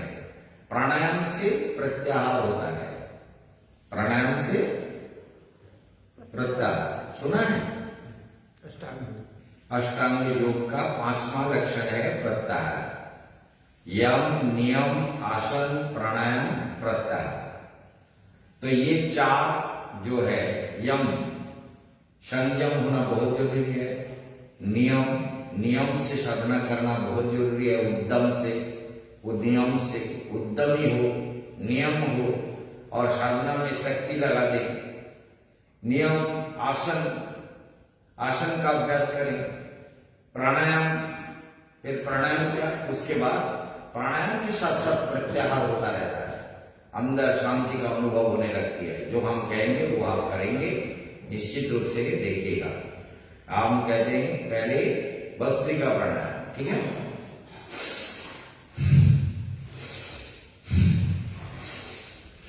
आंख बंद करके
अंदर शांति का अनुभव करो, मृत्युंजय के ध्यान करो। ओम त्र्यंबकं यजामहे सुगंधिं पुष्टिवर्धनम् उर्वारुकमिव बन्धनान् मृत्युर्मुक्षयमामृतात्। ओम मृत्युंजयाय नमः। शिवलिंग के दोनों तरफ शिव पार्वती का मुख है और नीचे गणपति बैठे हुए हैं और शिवलिंग के ऊपर सर्प अपने फन फैलाए हुए खड़ा है और ऐसे जो मूर्ति है उसे मृत्युंजय कहते हैं। इस मूर्ति का ध्यान करो, शांत ज्योतिर्मय, और वो सहस्र दल कमल, 1000 पापड़ी युक्त एक कमल के ऊपर ये मृत्युंजय बैठे हुए हैं। इनको ध्यान करते हुए देखो, ईड़ा पिंगला सुषुम्ना तीनों नाड़ी को ध्यान करो। सुषुम्ना के ऊपर से स्वाधिष्ठान चक्र में आ जाओ, आके यहाँ पर ध्यान करो प्रजापति ब्रह्मा को और मणिपुर पे नारायण को। ये योग भूमि है, ये यूनिफाइड फील्ड है, यहाँ से सारे चेतना का ट्रांसफॉर्मेशन सिस्टम चलता है। शरीर जो जीवित रहता है यहाँ से ही ट्रांसफॉर्मेशन सिस्टम है, cell to cell, muscle to muscle, organ to organ, निरंतर इसका ट्रांसफॉर्मेशन सिस्टम चलता रहता है और इसीलिए इसको यूनिफाइड फील्ड कहा जाता है। यूनिफाइड फील्ड से सारी चेतनाओं का संचालन होता है। यहाँ कंसंट्रेशन करने पर जीव को बहुत सारी शक्तियां प्राप्ति होती है और यहाँ नारायण विराजमान है। नील आकाश के अंदर शंख चक्र गदा पद्मधारी किरीट कुंडल शोभित वनमाला विभूषित पीत वसन परिहित भगवान। ओम नमो वासुदेवाय शान्ताकारं भुजगशयनं पद्मनाभं सुरेशं विश्वाधारं गगनसदृशं मेघवर्णं शुभांगं लक्ष्मीकान्तं कमलनयनं योगिभिर्ध्यानगम्यं वन्दे विष्णुं भवभयहरं सर्वलोकैकनाथं स्वादिष्ठां चक्रे ब्रह्मदेवाय नमः मणिपुरे नारायणाय नमः। अनुलोम विलोम प्राणायाम करो।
तीसरा, अंदर देखो, अंदर दिव्य आलोक, दिव्य प्रकाश को देखो। दिव्य प्रकाश के अंदर नारायण है और मूलाधार से लेकर के सहस्रार चक्र पर, सहस्रार चक्र तक विस्तृत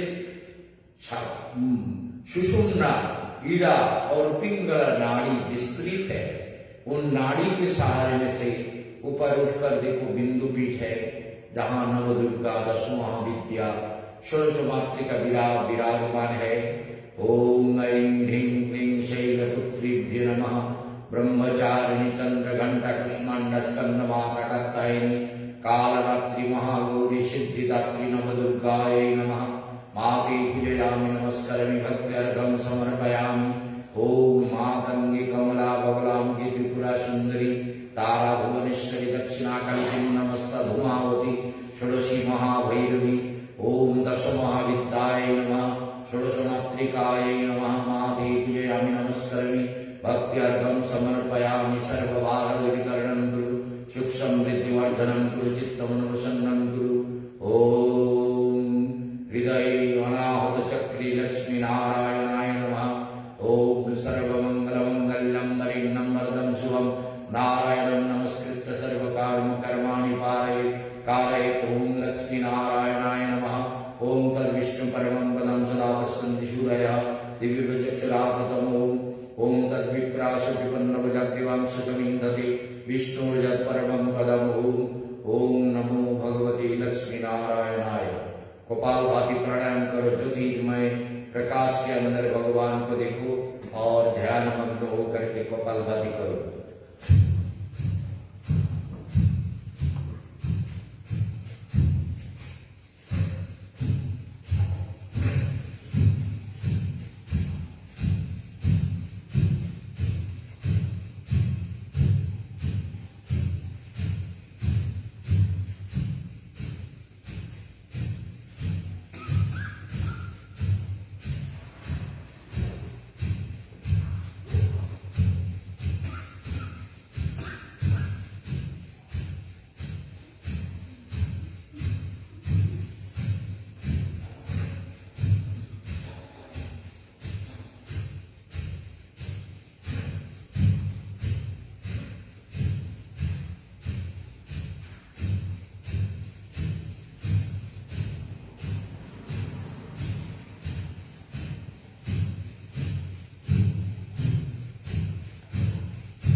इसका अंदर शांत होके प्रकाश को देखो। अंदर शांति है, प्रशांति है, आनंद है, दिव्य प्रकाश फैला हुआ है। तुम्हारे विशुद्ध चक्र में गणपति रिद्धि सिद्धि के साथ विराजमान है। नित्य ध्यान जागृत देवता ओम गं गणपतये नमः। रिद्धि सिद्धि संयुक्ताय गं गणपतये नमः। वक्रतुंड महाकाय सूर्यवति समप्रभ निर्विघ्नं कुरु मे देव सर्वकार्येषु सर्वदा। ओम गणपतये लोकादेवादिक्परतस्तथा सायुधा शरणोपेता सुक्तं कुर्वन्तु मम गृहम्। ओम गणपति नित्य ध्यान जागृत देवता अहं पूजयामि नमस्करामि भक्त्यार्थं समर्पयामि। ओम गणपतये नमः। रिद्धि सिद्धि संयुक्त गणपतये नमः। ओम गं गणपतये नमः। ओम गं गणपतये नमः। आज्ञा चक्र में राधा कृष्णाय नमः, राधा माधवाय नमः, राधा गोविंदाय नमः, राधा गोपीनाथाय नमः, राधा चंद्रिकनाय नमः, राधा रमणाय नमः, राधा गौरानंदाय नमः, राधा निधुवनचारिणे नमः। ओम राधा गिरिधारिणे नमः, राधा वृंदावन चंद्राय नमः, राधा दामोदराय नमः, राधा रणचराय नमः, राधा माधवाय नमः, राधा श्यामसुंदराय नमः, राधा निकुंज विहारिणे नमः, राधा वल्लभाय नमः, राधा बांकी बिहारिणे नमः, राधा मदन मोहनाय नमः। ओम आज्ञा चक्रे राधा कृष्णाय नमः। दक्षिण ललाटे रंग रामचंद्राय नमः। राम रमेति रमे रमे मनोरमे सहस्रनाम तुल्यनाम राम नाम वरानने। बाम ललाटे ओम हम हनुमंताय नमः। ओम बाम ललाट में हनुमंत का ध्यान करो। ओम नमो भगवते आंजनेयाय महाबलाय स्वाहा। अब इस बार करो उज्जाही प्राणायाम।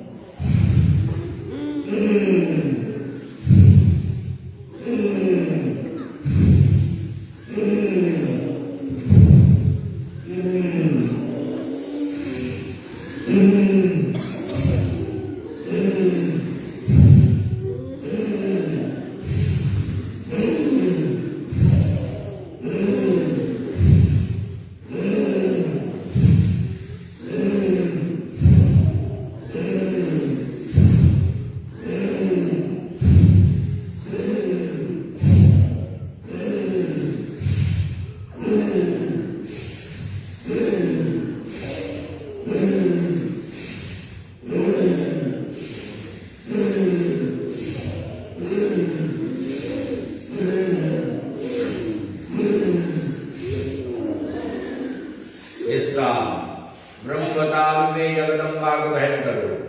जगदम्बाय नमः, जगदुर्गाय नमः, शिवमातृकाय नमः।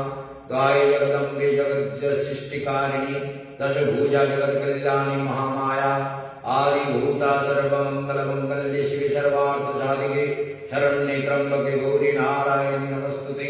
नित्य ध्याने जागृत देवी महाकल्याणी महाशक्ति रूपा प्रसन्नं भव माते शक्ति संचारणं कुरु। ओम ह्रीं धूं दुर्गाय नमः। दुर्गतिनाशिनी जगत कल्याणी महाशक्ति रूपिणी ओम ह्रीं धूं दुर्गाय नमः। ओम दुर्गतिनाशिनी दुर्गाय नमः। ओम वाम भागे महालक्ष्मी नमः।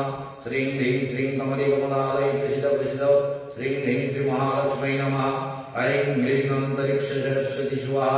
विद्यादायिनी जगत कल्याणी महाशक्ति रूपा चंद्र रूपा संगीत रूपा जगत कल्याणी माता सरस्वती प्रसन्नं भव। ओम ब्रह्मा सहस्राय ब्रह्मा विष्णु महेश्वराय नमः। सृष्टिकर्ता ब्रह्मदेवाय नमः। पालनकर्ता नारायणाय नमः। संहारमूर्ति महादेवाय नमः। रुद्राय नमः। विश्वदेवाय नमः। नवग्रहाय नमः। ग्रहदेवताय नमः। ग्रहदेवीभ्यो नमः। ओम भूत प्रेत पिशाच यक्ष रक्ष गंधर्व किन्नराय नमः। डाकिनी शाकिनी चौषट्टि जगनीभ्यो नमः। सर्वेभ्यो देवेभ्यो नमः। सर्वाभ्यो देवेभ्यो नमः। कामधेनवे कल्पवृक्षाय नमः। रिद्धि सिद्धि संयुक्ताय गं गणपतये नमः। ओम कल्पवृक्षाय नमः। कामधेनवे नमः। ओम पुलस्तक्रतुभिः गिरा जमदग्नि आदि सप्तऋषये नमः। महर्लोकाय नमः। सनत्सनातन सनंदन सनत्कुमाराय नमः। विश्वदेवाय नमः। विश्वप्रकृतिभ्यो नमः। ओम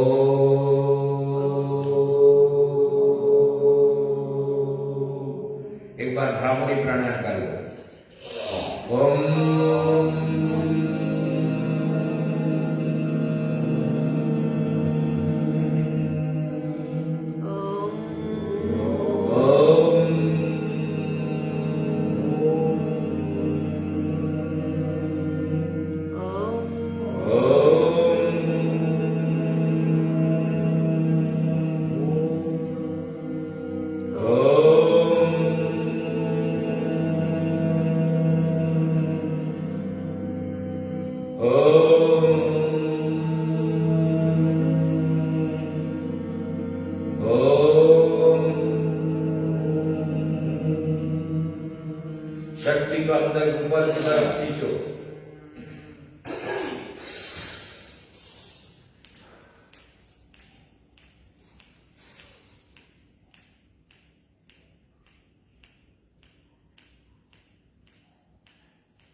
विश्राम।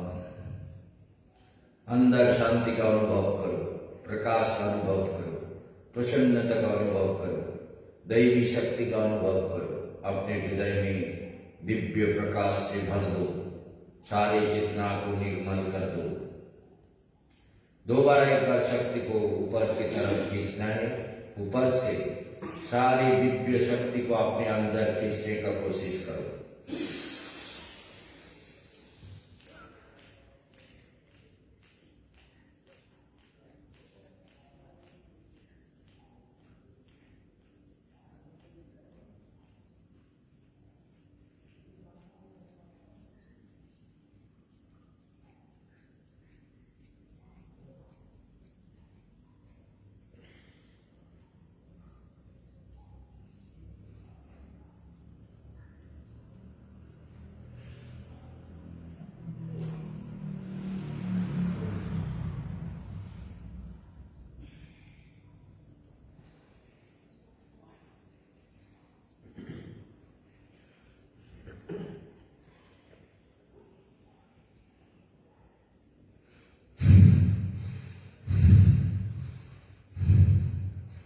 कुंभ करके शक्ति को खींचना होता है।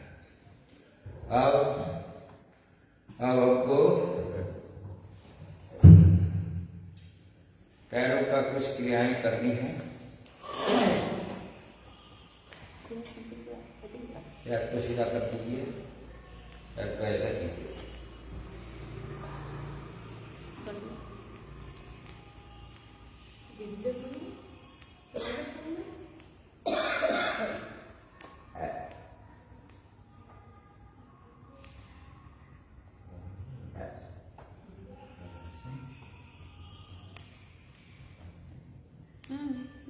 ना दादा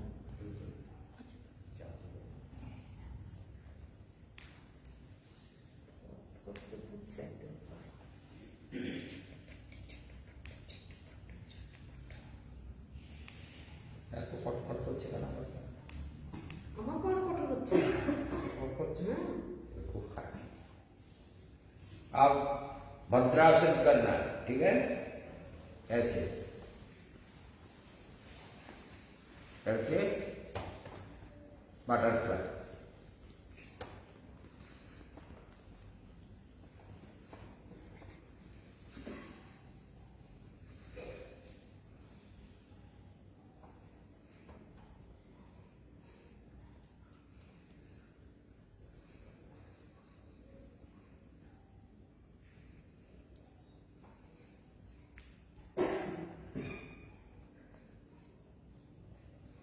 এখানে কোন বাথরুমে জল টপটপ করে পড়ছে। तो बाद में देख लेना, अभी देखने का क्या जरूरत है? কানে আসছে তাই। हाँ तो सबको आ रहा है। ऊपर को नहीं कोई बोल। पानी कहाँ? আবার ফ্লো হয়েছিল, জ্বর ভেসে গেছে একদম। चल रहा था, कोई चला दिया था फिर। कौन चला दिया था? তুই বন্ধ করেছিলি না তো? इतना ओवरफ्लो क्यों हुआ? চালিয়েছিল না, মাসি চালিয়েছিল, পুরো নিচে ধরে গেছে তলা। वहाँ समस्या है। না मुंडकासन। এসব করে হয় নাকি? বস্তা বস্তা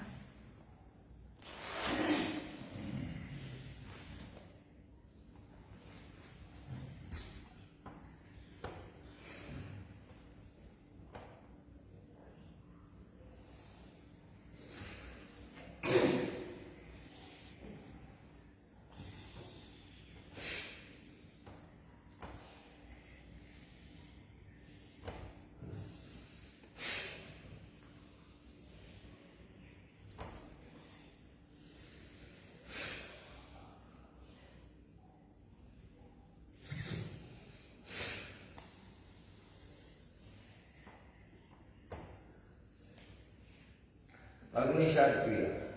सांस को बाहर की तरफ रोकना है, इसको बहिर्कुंभक कहते हैं। बाहर की तरफ कुंभक करके फिर पेट को ऊपर खींचना छोड़ना है। स्टार्ट देखिए।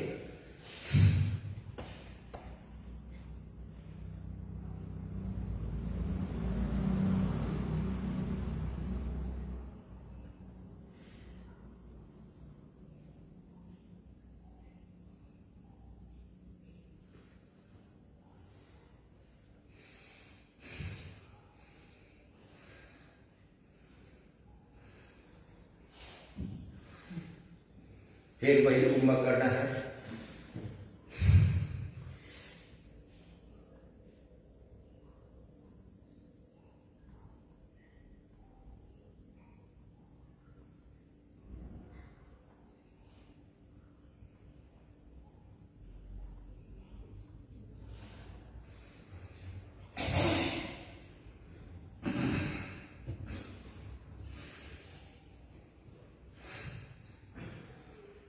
ঠিক আছে, এবার সিংহ গর্জনাসন।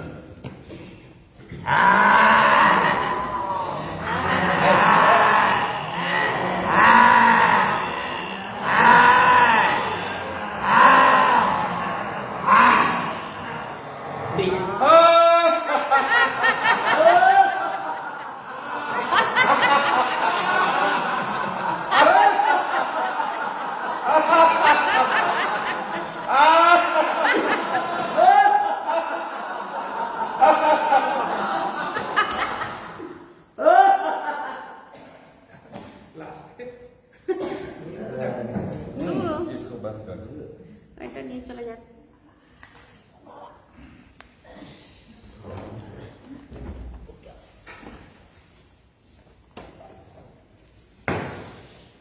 जल्दी जल्दी करो। कोई उल्लू करो। अब यह कुछ विशेष आसन होगा, ठीक है ना, करिए। প্রভু নিয়ে যান।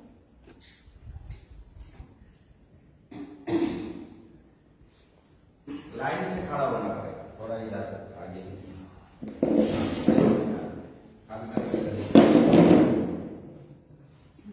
ठीक है, সন্ধ্যা এই তুমি এখানে এই দাঁড়া নমিতা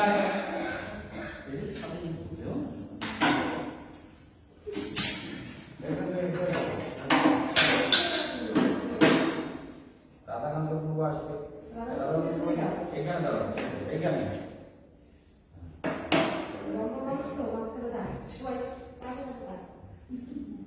আর ভজগুরু তো এখানে আসে। ওখানে আসলে আমার সামনে বন্ধ হয়ে যাবে।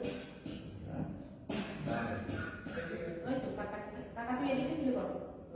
না না এদিকে সরে তাও ছিল না।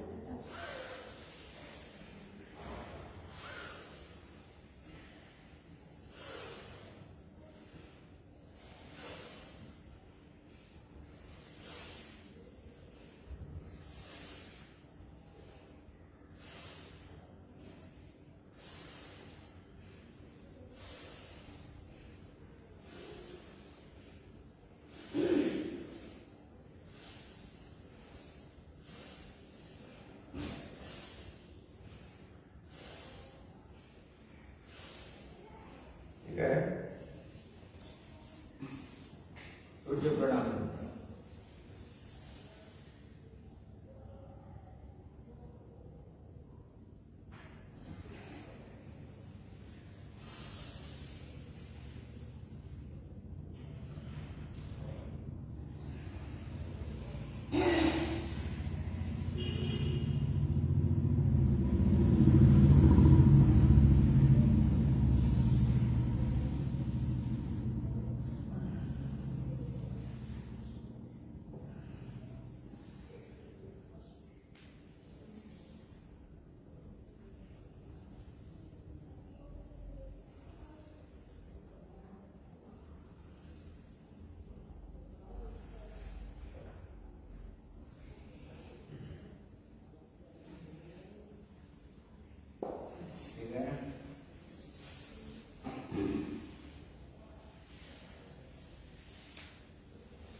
उल्टा क्लॉकवाइज एंटी क्लॉकवाइज।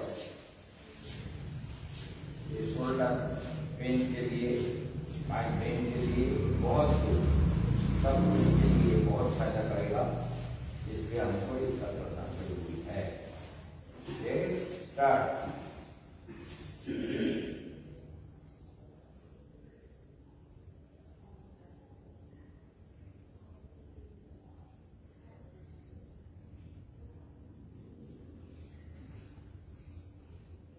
दोनों तरफ क्लॉकवाइज एंटी क्लॉकवाइज दोनों तरफ घुमाना है।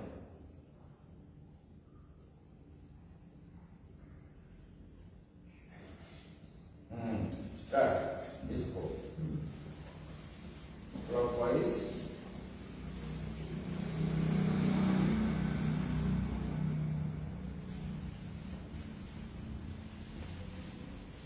Anti clockwise.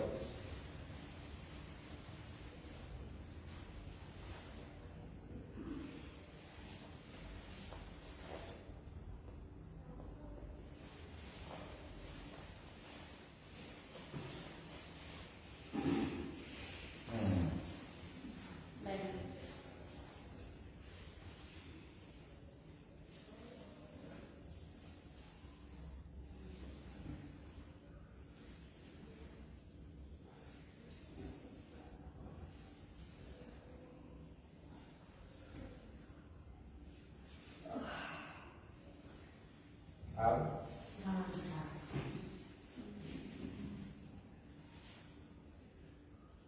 Clockwise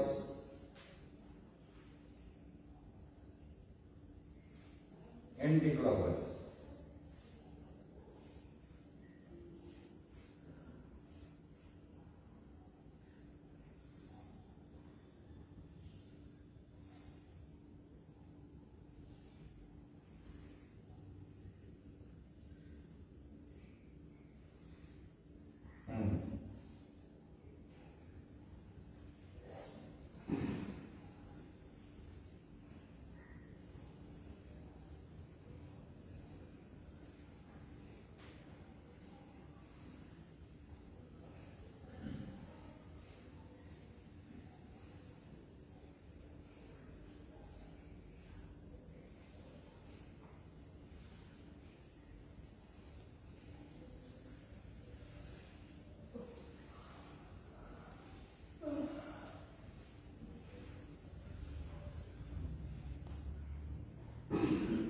Front throw.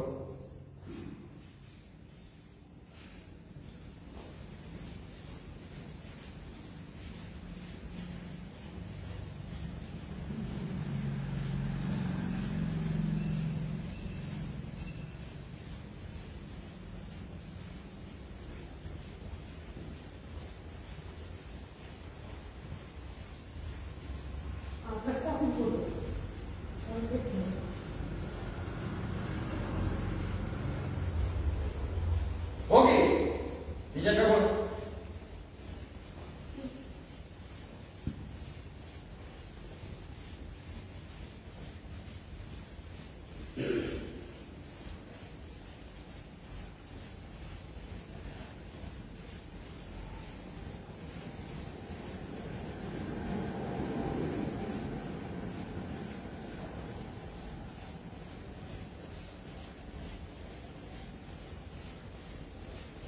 इसका बैक स्ट्रोक।